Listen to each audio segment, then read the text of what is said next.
జలాల్లో మా వాటా ఎంత, ఏ ప్రాజెక్టు కేటాయింపు ఎంత, ఇవన్నీ కూడా గతంలో ఉండే అవార్డుల ప్రకారం తేల్చిన తర్వాత మీరు ఏం చేసుకున్నా పర్వాలేదు.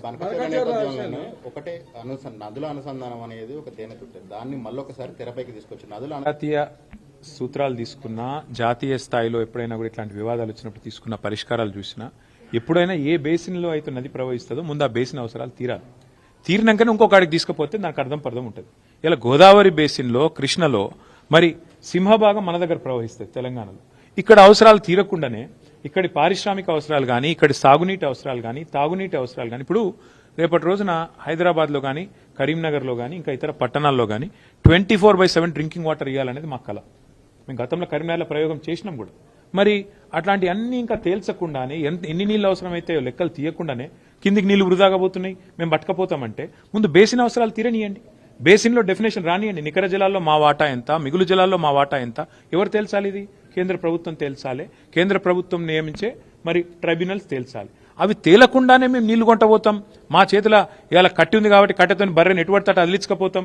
కేంద్ర ప్రభుత్వాన్ని రేవంత్ రెడ్డి జుట్టు మా చేతులు ఉంది కాబట్టి మేము ఆడిచ్చినట్టు ఆడతాం, మా కోవట్టు పరిపాలిస్తున్నాడు తెలంగాణ కాబట్టి ఫుట్బాల్ ఆడతామని చంద్రబాబు అనుకుంటే దాన్ని ఖచ్చితంగా వ్యతిరేకిస్తాం. తప్పేమున్నది దానిలో? మరకచెర్ల విషయంలో మీరు కావాలని దుష్ప్రచారం చేస్తున్నారు, అక్కడ ఏమీ లేదు.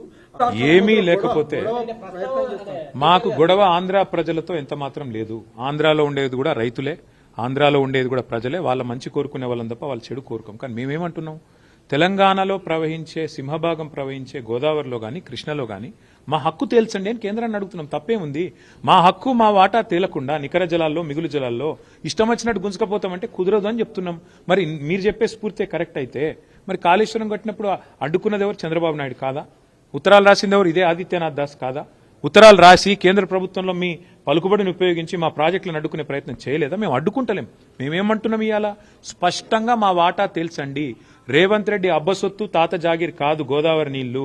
రేవంత్ రెడ్డి ఇష్టం వచ్చినట్టు సంతర్పణ చేస్తానంటే తెలంగాణ ప్రజలు ఊకోరు. నెల రోజుల్లో కమిటీ వేస్తా. ఎవరిని అడిగేస్తున్నావు కమిటీ? ఎవరిని అడిగేసినావు కమిటీ? నువ్వు చంద్రబాబు చెప్పగానే కమిటీ వేస్తావు, కమిటీ 30 రోజుల రిపోర్ట్ ఇస్తుంది. కమిటీ ఇచ్చే రిపోర్ట్ ఫైనల్ అంటావా? ఎవరికి ఫైనల్? నీకు ఫైనల్ కావచ్చు. తెలంగాణ ప్రజలకు, తెలంగాణ రైతులకు ఎట్లా ఫైనల్ అవుతుంది? నీకు అంతగానం ఉంటే నీ ఇంటి నీ ఇల్లు అమ్మి చంద్రబాబుకు విగ్రహం కట్టు, మేము వద్దంటలేం. కానీ నువ్వు చేస్తున్నదేంది? తెలంగాణ ప్రయోజనాలు శాశ్వతంగా మరి నేను చంద్రబాబుకు దారాదత్తం చేస్తానంటే మేము ఆంధ్ర ప్రజలకు వ్యతిరేకం కాదు, ఆంధ్ర రైతాంగానికి వ్యతిరేకం కాదు. కానీ తెలంగాణ రైతుల ప్రయోజనాలు నెరవేరే విధంగా ముందు కేంద్ర ప్రభుత్వం మీద ఒత్తిడి తెండి. నిన్న జరిగిన మీటింగ్ ఎపెక్స్ కౌన్సిల్ మీటింగ్ కూడా కాదు. మరి ఎపెక్స్ కౌన్సిల్ మీటింగ్ కాదు, ఇన్ఫార్మల్ మీటింగ్ అని ముఖ్యమంత్రి చెప్తున్నాడు. మరి ఇన్ఫార్మల్ మీటింగ్లో తీసుకునే నిర్ణయం, అందులో వేసే కమిటీ, దానికి ఉండే చట్టబద్ధత, దానికి ఉండే ఆమోదయోగ్యత ఏ పార్టీదని నాకు అర్థం కాదు. ఈ రకంగా అడ్డగోలుగా మాట్లాడి తెలంగాణ రైతాంగాన్ని కించపరుస్తా అంటే మేము ఊరుకుంటామా? సార్ ఇంకొకటి, కృష్ణా బోర్డు కూడా ఇప్పుడు ఆంధ్రప్రదేశ్ లో పెడతారా అంటారు. అది కూడా ఎంత సిగ్గుమాలిన పని అంటే, మొన్నటిదాకా బీఆర్ఎస్ ప్రభుత్వం ఉన్నంతకాలం 2 బోర్డులు హైదరాబాద్లో ఉన్నాయి.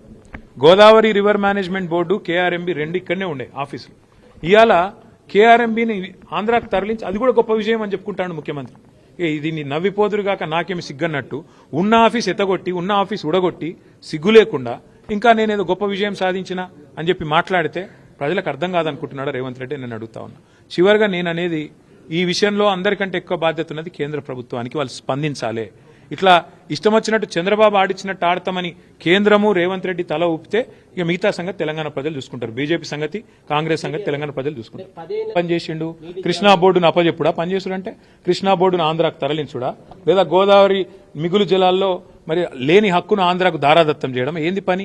లేకపోతే ఆంధ్ర ప్రాజెక్టులకు ఆనాడు ప్రతిపాదిస్తూ తెలంగాణ ప్రాజెక్టులను వ్యతిరేకిస్తూ ఎవరైతే ఉత్తరాలు రాసిండో ఆయన తీసుకొచ్చి సాగునీటి సలహాదారుగా పెట్టడమా?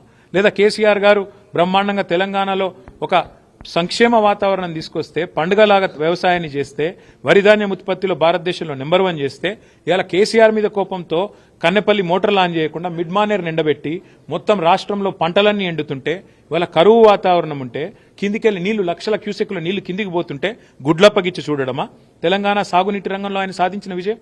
గోదావరిలో ఈరోజు బ్రహ్మాండంగా మోటార్లు ఆన్ చేస్తే కన్నెపల్లిలో ఏ కరువు ఛాయలు లేకుండా ఇలా నారుమల్లు పోసుకున్న రైతులు ఎదురు చూస్తున్నారు. ఎప్పుడు వాన పడుతుంది? ఊళ్ళల్లో కప్పలను వేసుకొని ఇలా పూజలు చేస్తాను వానలు పడాలని. అట్లాంటి పరిస్థితుల్లో రాష్ట్రం ఉంటే, రాష్ట్ర రైతాంగం ఉంటే సోయిలేనోడు ముఖ్యమంత్రి, జై తెలంగాణ అని ముఖ్యమంత్రి తెలంగాణ నీళ్లను దారాదత్తం చేస్తుంటే బీఆర్ఎస్ ఊకుంటుందా? ఖచ్చితంగా కొట్లాడతాం, గొంతు విప్పి పోరాడతాం, చివరిదాకా తెగించి కొట్లాడతాం. అంటే మేమే జవాబు పెడతామని కాంగ్రెస్ అని చెప్పి నిన్న రేవంత్ రెడ్డి చెప్పారు. అంటే హక్కుల గురించి మేము ప్రశ్నిస్తే రెచ్చగొట్టడం అవుతుందా? గోదావరి నీళ్లలో మిగులు జలాల్లో తెలంగాణ వాటా ఎంత, తెలంగాణ ప్రభుత్వం అడిగింది ఎంత, నిన్నటి మీటింగ్ లో కేంద్ర ప్రభుత్వం చెప్పింది ఏంది?